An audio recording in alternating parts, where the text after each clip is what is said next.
It's Saturday night, it's winter, and that must mean that you're in the Gunners Club with us, and wherever you are in the world, and whenever you are, welcome, welcome.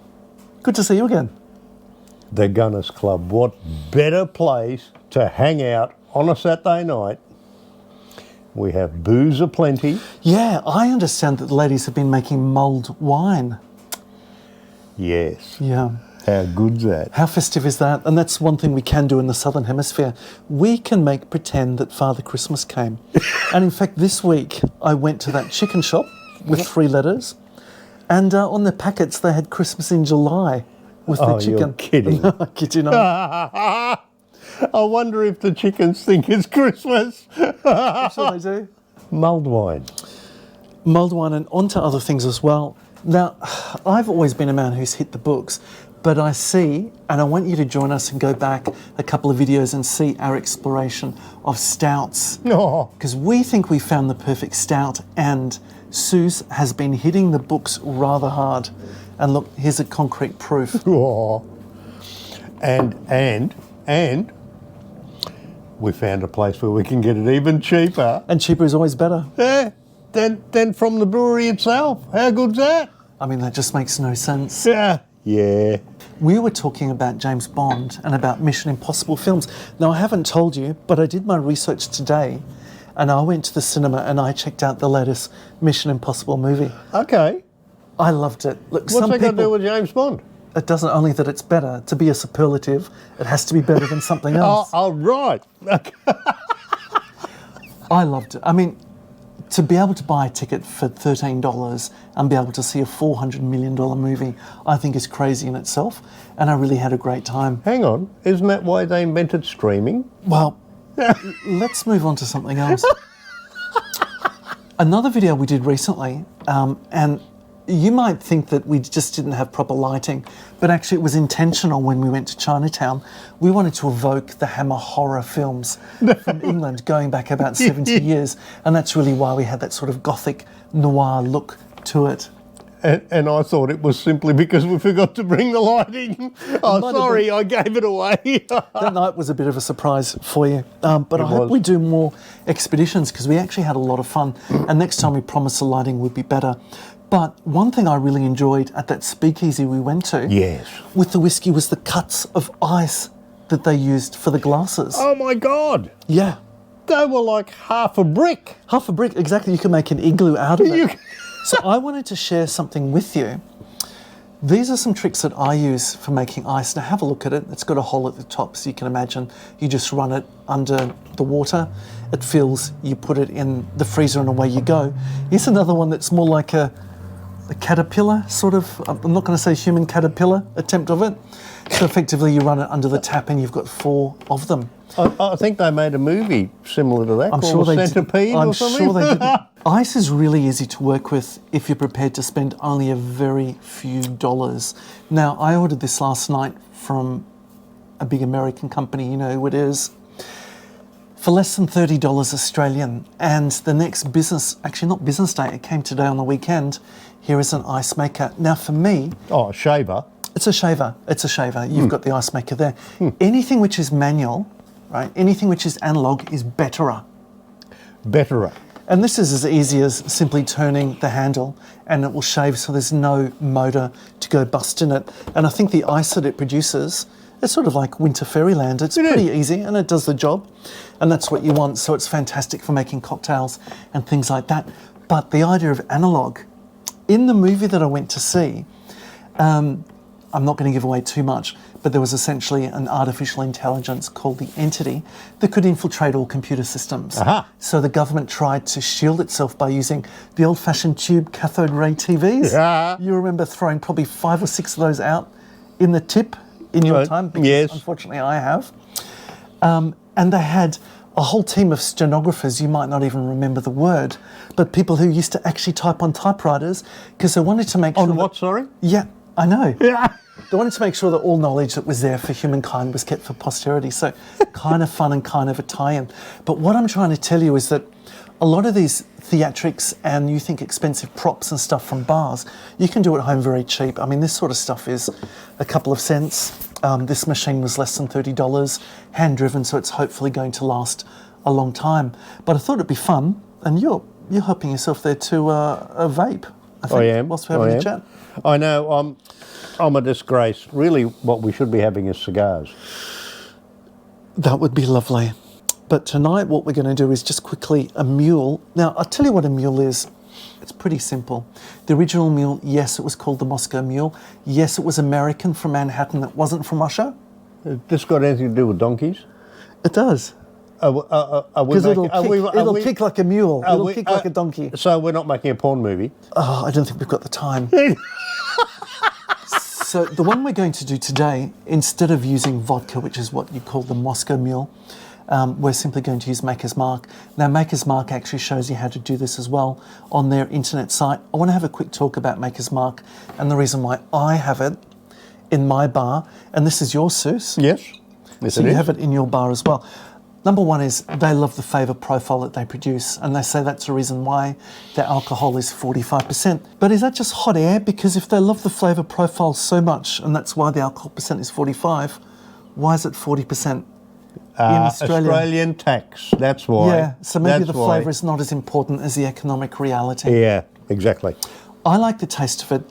I like the taste because if you go back and have a look where we talk about bourbons, particularly Jim Beam, regarding Jack Daniels, we talk a lot about it. Here, it's up to about 70% for the corn, so it's a lot sweeter. And that's what softer. it is. And it's softer as well because what they tend to use is a winter red wheat. Now, for people who like confectionaries or people who like pretzels and things like that, cakes, that's a sort of low protein, cheap wheat that they use, and that's what they use in this as well. Works fantastically. You get a real brightness of taste, you get the taste of wheat, you get the taste of the corn. And also when it was originally developed, the idea was to make something that, that was never harsh to the taste or bitter or anything like that, and that's effectively what you're going to get. Now, I think if you're going to do what we're doing today, which is adding a sugary drink and adding some bitters and citrus to it, it probably doesn't matter so much which spirit you use. If you can find something cheaper that pleases you, by all means go ahead and do that. But I've never found Maker's Mark to not be pleasing. So, okay, so you're saying other spirit, such as? Well, like I said, the original mule is a Moscow Mule from Manhattan, from America, with vodka. Vodka, okay. You can also make one with gin as well. Ah. So, and some people talk about a Mexican mule, which is tequila. Tequila Mockingbird is what I would call it. Okay, and if you drank enough, you probably would. Yeah, see, I've thought things through. So I'll show you simply how I make this. Now, as all good stories start, and there's actually truth to this, I learnt this simple trick with limes from a transvestite in Portugal.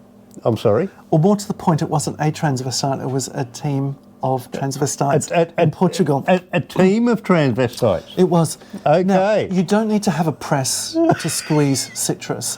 I'm very tempted to follow that side of the story more than what you're... Well, it's more titillating than the rest of the story. The rest of the story follows that we live in the most oppressed state in Australia, and I believe the most oppressed state on earth. Chairman and I'm Dan. quite vocal with my politics, and I'm not backwards and coming forwards. And we were locked up for great periods of time, and during that period, we just used the internet to entertain ourselves. Yep. And at the same time, there was a group of drag queen artists in Lisbon who were locked down, and they still had to keep the lights on somehow, and so they basically gave cocktail courses to people in Australia.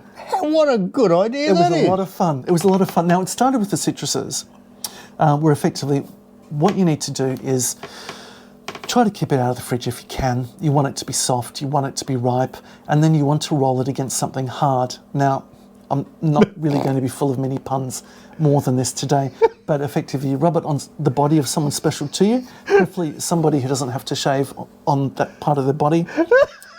That's the better. I've already rolled these because I don't want to offend the eye. But a spoon is very simple. All you simply have to do is to get in there and work the citrus. Now, I've just disproved my whole theory by doing that. And effectively work the citrus with the spoon it's coming there. I'm sure you're going to edit out what just happened with that piece of fruit. What happened? Yeah. I don't know nothing. what you mean. Okay, so effectively I'm working that and the citrus is coming out and I'm getting basically all of the juice for that. With a mule, typically you're going to use a spirit, you're going to use a syrup, you're going to use a citrus. And then something else that Maker's Mark really loves for the cocktails is to add a bitter. And they talk about Angostura bitter by brand, which is the one that I've got here. I'm sort of on the fence as to what that means by the identity of Maker's Mark, because if they pride themselves on something which is very easy to drink from the get-go, why would you want to add an Angostura spirit to it, bitters to it? Yeah, but we are talking cocktail here, aren't we? Yeah, okay, we are talking cocktail here, but also there's a video on their website of a chap who's simply just added a bit of syrup to it, and the bitters as well. So I'm not 100% sure what's happening there. Okay, so effectively there we've got the lime. What we're going to add to it is a few drops of the Angostura bitters. And you can see I'm making a bit of a mess here today. And then we're going to add the Maker's Mark. Remember, I spoke to you about having a jigger that you can basically pick those up from a $2 shop. Now, I made that sauce for the Chinese meal that we had tonight. Yes. And I didn't make any mess at all. You wouldn't know it tonight, would you? Mind you, I had different glasses on. No, that'll be it. Yeah, that does make a difference. So that's a full nip. That's a full nip. No, I'm going to add 2 because it's for you and for me. Well, if big is good, then bigger is better. Well, I think so. Yeah. Now, I'll let you shake that for me. Shake my booty. Is that what you're saying? Just make sure that is fully on. I did have a Christmas party where someone I know rather well didn't have it on properly. It was quite eventful. Okay, if you're making a mule, these are the classic cups that you use.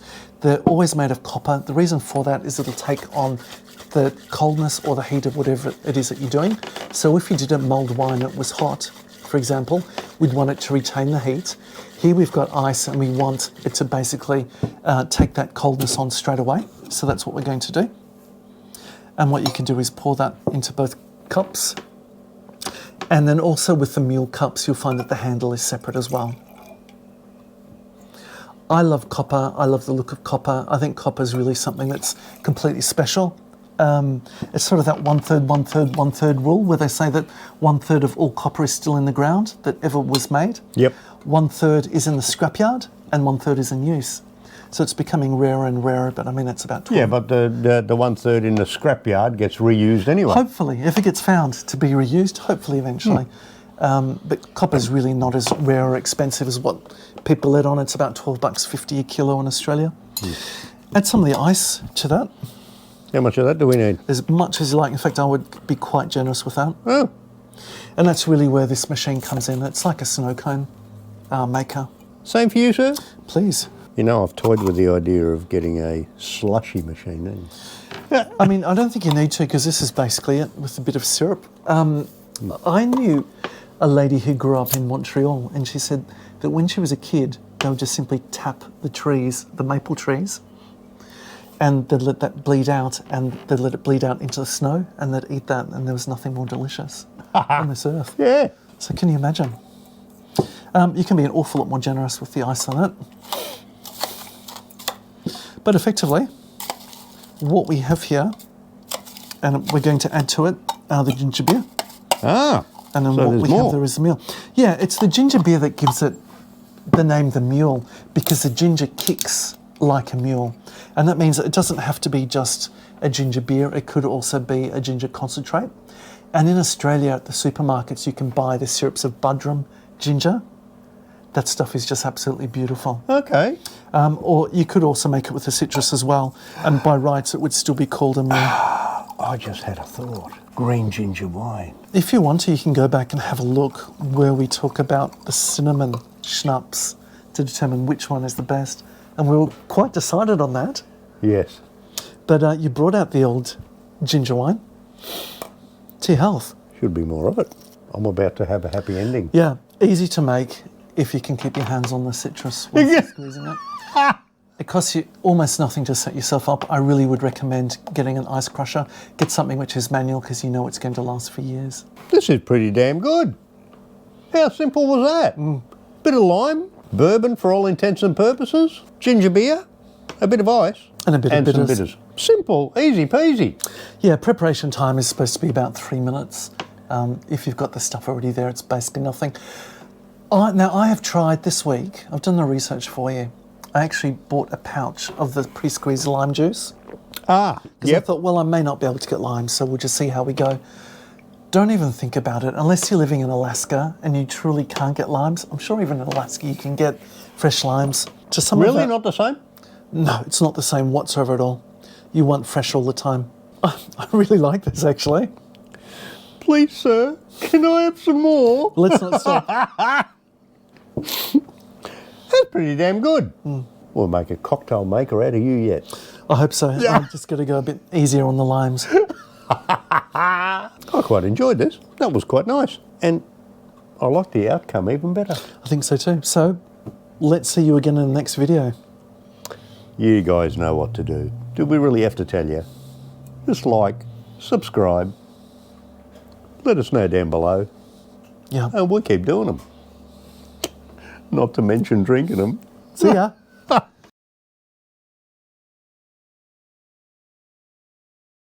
can't believe I dropped the fucking lime.